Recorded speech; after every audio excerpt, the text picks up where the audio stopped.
for me, what it took this whole transition to a new level is that I went through an uncomfortable phase where I went and stayed with this pastor in New York for like 2-3 weeks, and it was uncomfortable for me. Like I felt like I wasn't good enough to be around these people who are like perfect. It felt like, and why did you feel that way, and why did you live with a pastor to begin with?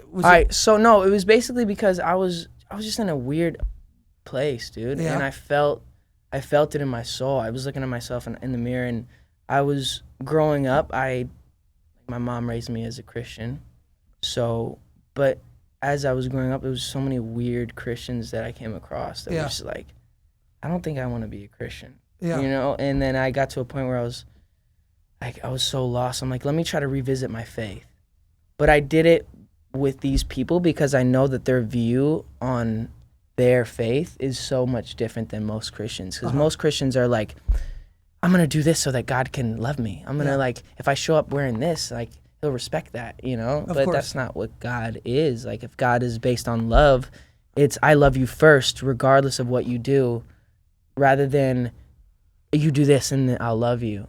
Does that make sense? He loves you no matter. He loves you no matter what. Yes. Yeah, it doesn't mean you can go do what you want, but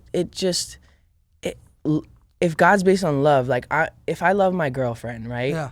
I'm not gonna want to cheat on her because I love her so much. It's not like if I don't cheat on her, she's gonna love me more, or you know what I mean? It's like you've developed a relationship with God, and so that you don't want to do that other stuff. Yes. And you don't want to be judgmental. You don't want to hurt people because you're like, oh, like God loves me. I have, and you're able to. But when it's about religion and about the works and about all this other stuff that's just kind of irrelevant, and going to church every Sunday, like, I'm gonna go to church every Sunday to believe in God.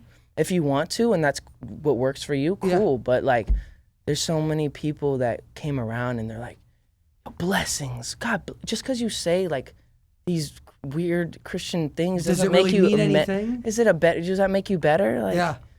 So it kind of got weird for me, the whole faith and religion thing, but when I kind of realized what it should be and not what it was portrayed to me as what it was, it made it so much like cooler and easier for me to comprehend it. And and I feel like everything changed for you then. Yes? Yeah, it did. Yeah. As soon as I could understand my worth and knew that like, hey, people aren't giving me what I need.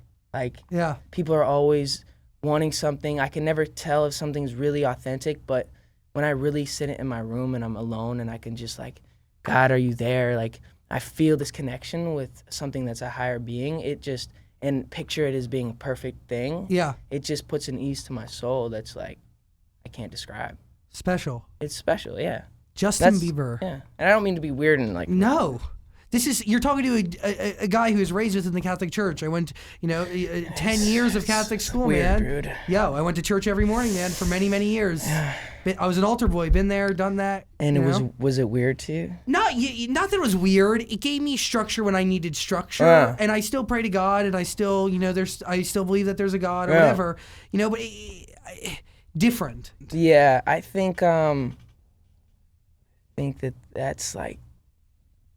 Different. Yeah, dude. I don't want to like make people Catholics and people feel like I'm dissing them or anything. You're not. But I just feel like it's not necessarily based on the relationship, and that's like if we're made on this earth to have relationships with people, right? If we're supposed to like get in depth with people, then that's how our God is supposed to be, not just this like idea and this thing. It should be that. But anyways, let's move on.